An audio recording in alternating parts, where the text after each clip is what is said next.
오늘 또 아까 방금 잠깐 중간 점검 영상을 찍고 또 이어서 찍게 되는데요. 여러분들께 오늘은 비만 대사 수술이 무엇인가를 알려드리려고 이렇게 영상을 켜게 됐습니다. 사실 많이 찾아봤는데 사실 솔직하게 제가 뭐 아무리 찾아봐도 저는 전문가가 아니니까 여러분들께 정확한 정보를 제공하기는 힘들 것 같아서 지금 양지병원에 계시는 김용진 과장님께 센터장님? 뭐라 해야 되죠? 의사 선생님? 지금 비만 센터의 센터장을 맡고 계시는 김용진 센터장님께 인터뷰를 요청을 했어요. 그래서 여러분들께 네, 어떤 것인지 종류가 세 가지 정도가 있거든요.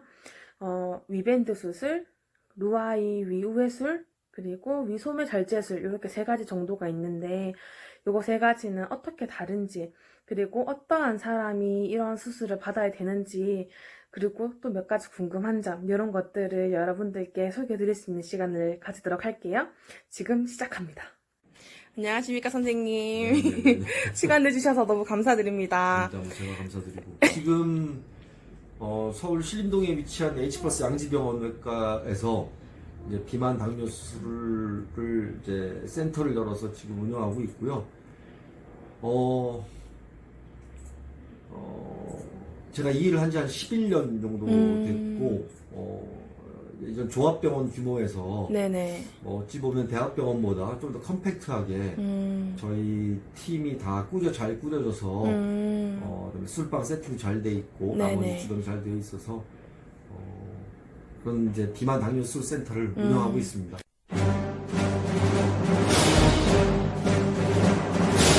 일단은 이제 동생이랑 저가 위 절제 수술 또 루아이 위 우회술 이렇게 네네. 두 가지를 받게 될 거예요. 네네. 근데 제가 처음에 봤을 때는 네. 위밴드 수술을 먼저 봤었거든요. 그래서 네네네. 네, 위밴드 수술이랑 위 절제 수술이나 위 우회술이 어떻게 다른지 먼저 설명을 해주시면 좋을 것 같아요. 뭐 위밴드는 사실 인터넷 공간상에서 많이 알려져 있죠, 그죠? 네네. 그래서 식도하고 위 경계부 사이에 네네. 동그란 형태의 인공 보형물을 감고 네네. 그 용적을 조절할 수 있는 포트를 복벽에 심어서 생리식염수를 넣었다 뺐다 하면서 음식 내려가는 속도를 조절하는 수술입니다.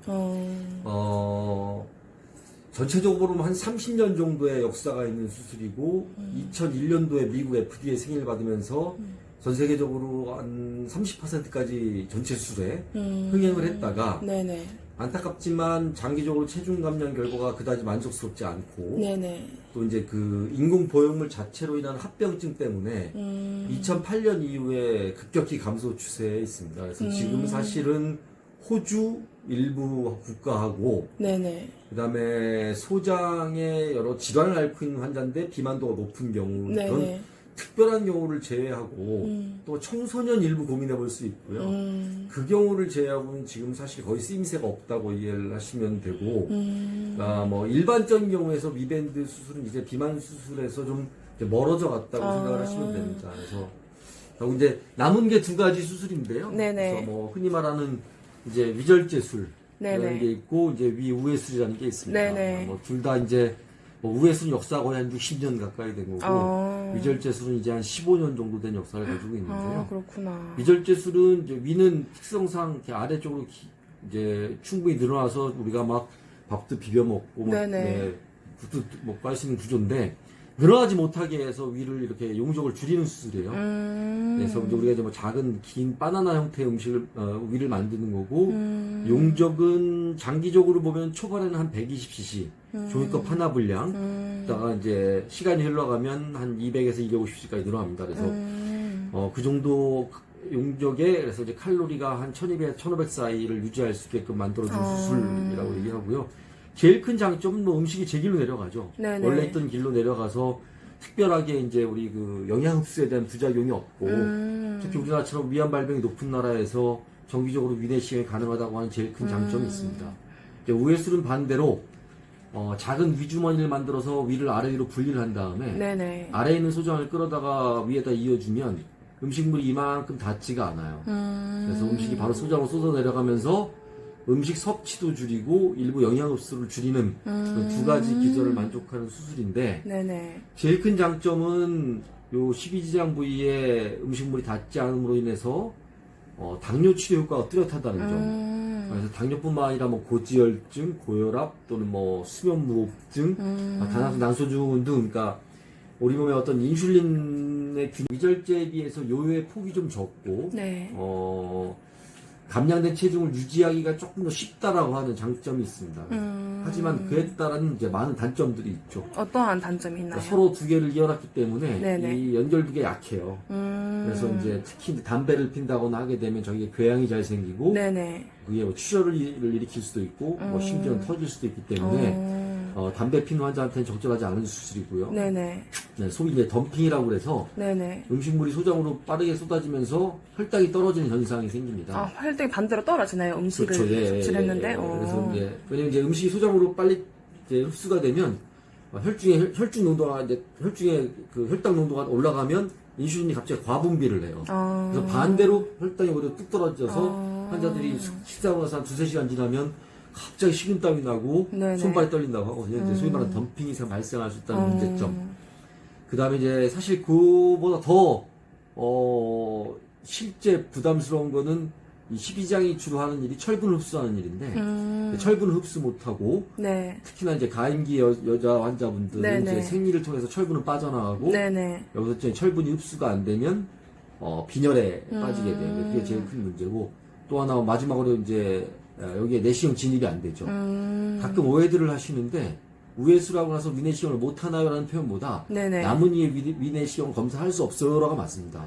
위내시경 가능합니다. 해야 되고요. 네네. 또 이 자리에 들어가서 연결 부위 모양도 보고 남아있는 위 모양도 보고 해야 되기 때문에 네네. 뭐 위가 있을 때처럼 자주는 아니지만 네네. 2년에 한 번 정도 위내시경을 해야 되고 네네. 중요한 점은 여기에 정기 검진이 안 된다는 점이 한 가지 문제점이 있습니다. 그렇지만 그 외에 워낙 많은 장점 때문에 네네. 이거는 제가 조금 이제 사실 이제 오늘 다른 강의가 있어서 준비해 놓은 슬라이드인데요. 네네. 위절제를 추천하는 경우에는 아까 말씀드린 것처럼 담배 피는 경우에는 이런 우회수를 하는 것보다는 위절제 하는 게 더 안정적이고요. 네네. 그다음에 이제 특별한 다른 이제 지병이 없다고 그러고 비만도가 아주 높지 않은 네네. 한 100에서 110kg 환자, 네네. 뭐 90에서 110kg 환자 정도면은 위절제만으로 충분한 결과를 얻을 수가 있고요. 조금 역설적이긴 한데 네네. 콩팥 기능이 이미 좀 망가졌거나 심장이 좀 약한 경우 등의 합병증을 동반한 당뇨 환자는 무리한 수술을 하는 것보다는 뭐 간단한 수술을 하는 게 더 좋은 것 같고요. 네네. 오해술은 제일 확실한 정증은 식도염이 있는 경우. 제가 말씀을 한 가지 빠뜨렸는데 네네. 위절제 그 다른 단점 중에 하나가 이제 얇아진 위에서 네네. 위산이 계속 식도를 자극하면 생기는 역류성 식도염이 생길 수 있거든요. 그래서 식도염이 명백한 환자, 네네. 나 약물 치료를 오랫동안 했던 환자 같은 경우에는 네네. 위절제 하는 게 적절하지 않습니다. 그래서 우회수라는 게 적절하고요. 아까 잠깐 말씀드렸던 것처럼 이 인슐린 기능이 약한 환자들, 네네. 그걸 이제 거꾸로 임상적으로 얘기하면 생리가 불순한 환자, 네네. 그다음에 지방간염이라고 해서 이제 지방간보다 조금 더 진행된 상태, 네네. 그다음에 이제 수면무호흡증이 심한 환자들, 네, 그런 환자들, 그다음에 이제 당뇨가 초기에서 중기 사이, 네, 그런 경우의 환자들은 우회수를 추천하는 게 맞습니다. 네, 그렇구나. 네, 그렇게 이해를 하시면 됩니다. 네네. 몇 가지 궁금한 게 있는데 여쭤봐도 네네. 될까요? 네네네. 위 우회수를 했을 경우에는 네. 이 부위를 거의 안 쓰게 되는 거잖아요. 여기 위 남은 부위를. 맞습니다. 네네네. 근데 굳이 떼내지 않고 얘네는 떼낸다고 들었어요. 네네네. 근데 얘네는 떼내지 않고 붙여두는 이유가 있을까요? 첫째는 뗀 게 기술적으로 부담스러운 일 중에 하나입니다. 가능하고 뭐 우리나라처럼 이제 위암술에 익숙한 의사들 사이에서는 저 위를 떼는 게 그렇게 어려운 일은 아니지만 네네. 그다음에 이건 좀 학문적이라기보다는 경험적으로 이해를 해주시면 네네. 남아있는 위가 쓸모가 있습니다. 정말요? 예. 그러니까 남아있는 위에서 문제가 생기는 것보다 네네. 남아있는 위가 나중에 환자에 따라서 다시 원래대로 위 주머니에 붙여야 되는 일이, 그러니까 원래 해부학적 구조가 네네. 다시 만들어줄 일이 사실 조금 더 많습니다. 예를 들면 뭐 제가 지금까지 했던 이제 전체 고도비만 수술 건수는 한 1,500건 가까이 되고요. 네네. 그 중에 한 1,000건 가량이 사실 우회술인데 네네. 이 남아있는 위에서 사실 아직까지는 네네. 문제가 생긴 환자는 사실 없고요. 어, 남아있는 위에서 그 여러 가지 이제 이 우회술의 다른 합병증 때문에 네네.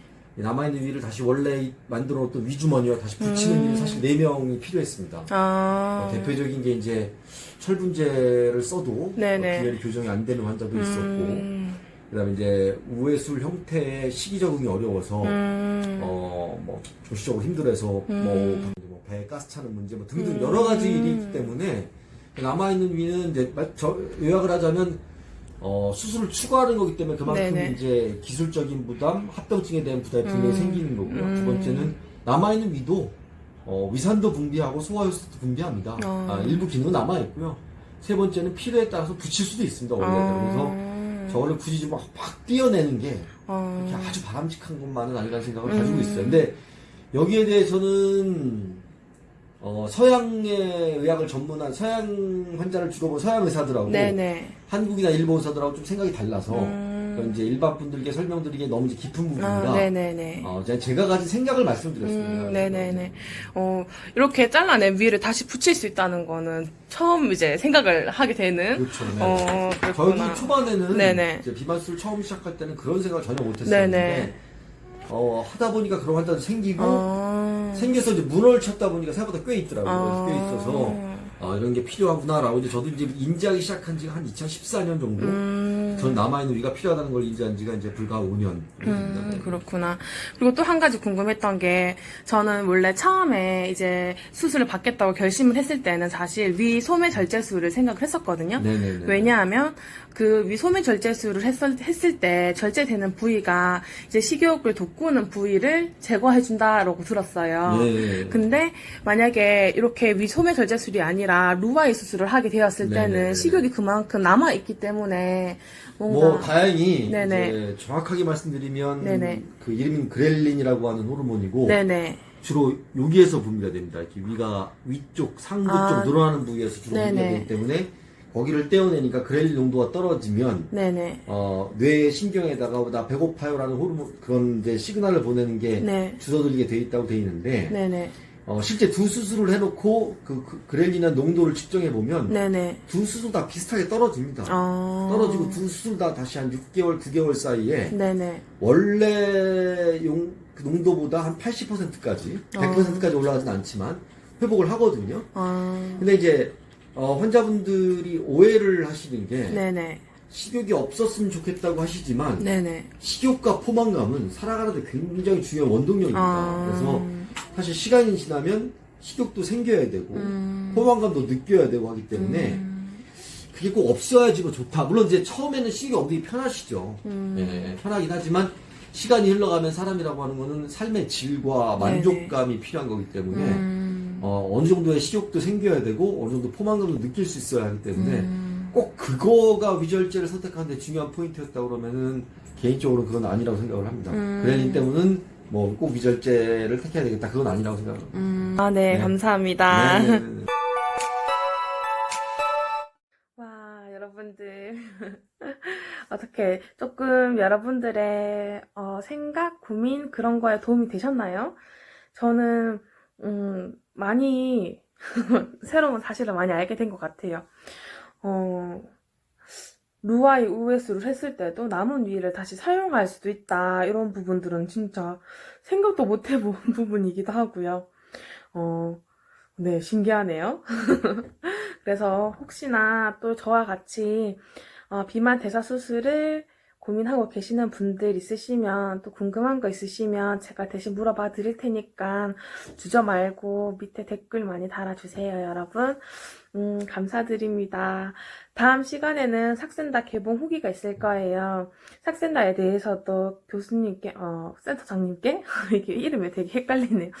김영진 센터장님께 인터뷰를 한 부분이 있거든요. 그래서 그 다음 시간에는 여러분들께 삭센다가 어떤 것인지, 그리고 그 개봉 후기, 그리고 저희 몸무게를 이제 공개할 수 있도록 하겠습니다.